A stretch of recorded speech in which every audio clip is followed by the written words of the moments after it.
뭐가 잘못됐길래 이런 일이 벌어진 건지 궁금합니다. 경제부 최윤영 기자 나와 있습니다. 어서 오세요. 예. 전 세계가요 인터넷 클라우드로 연결됐기 때문에 이런 일이 벌어진 거라고 하는데 이 클라우드가 뭔지부터 좀 짚어봐야 될 것 같아요. 네, 클라우드는 한마디로 말해서 가상의 서버라고 보시면 됩니다.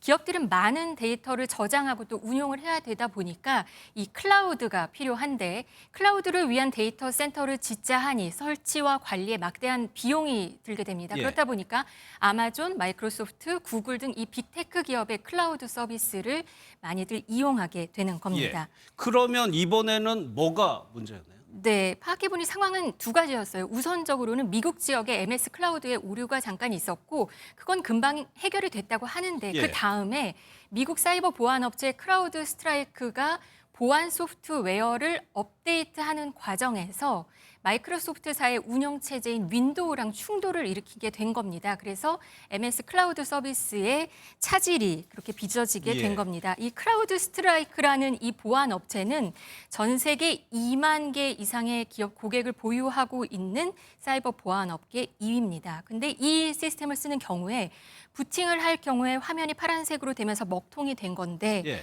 결과적으로 항공기 발권도 안 되고 전산도 마비되고 보신 바와 같이 타임스퀘어도 꺼지고 911 신고도 먹통이 되는 등의 대란이 발생하게 된 겁니다. 그런데 앞서 리포트를 보면 미국이나 다른 나라에 비해서 우리나라는 피해가 좀 적었던 것 같아요. 이건 왜 그런 겁니까? 네, 이 과기정통부에 따르면 국내에서는 10개 업체 정도만 피해가 있었고 이들도 상당 부분 복구가 완료가 됐습니다.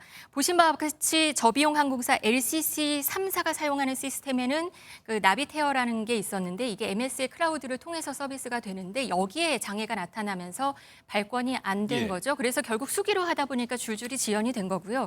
이 LCC 업체와 게임 업체들을 제외하고는 결과적으로 우리나라는 이 크라우드 스트라이크라는 업체의 보안 시스템을 사용하는 비율이 그리 높지 않았던 것으로 파악이 됐습니다.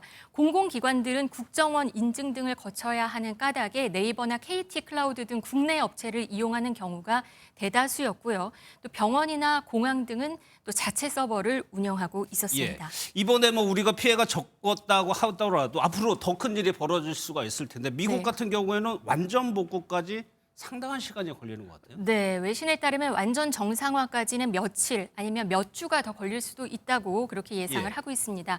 이전에도 찾아보니 클라우드 서비스 장애로 인한 사고는 있었습니다. 2017년에는 아마존 클라우드, 2020년에는 구글 클라우드에 문제가 있었는데 이번 2024년 사고는 역대 최대 수준입니다. 그만큼 이 클라우드 시장이 더 커졌다는 그런 이야기로 이해를 할 수 있을 것 같습니다.